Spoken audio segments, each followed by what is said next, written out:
Hello everyone, আসসালামু আলাইকুম সবাইকে। আরেকটি নতুন ভিডিওতে সবাইকে ওয়েলকাম জানাচ্ছি। তো আজকে হচ্ছে আমি ঝটপট যেভাবে ডিম পরোটা বানাই সেই রেসিপি আপনাদের সাথে শেয়ার করব।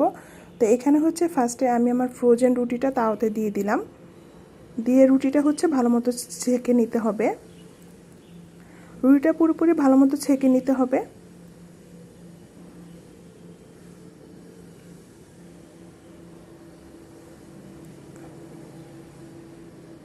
আমি এখানে ফ্রোজেন রুটি নিয়েছি, আপনারা চাইলে ফ্রোজেন কেনা পরোটাও দিয়েও করতে পারবেন।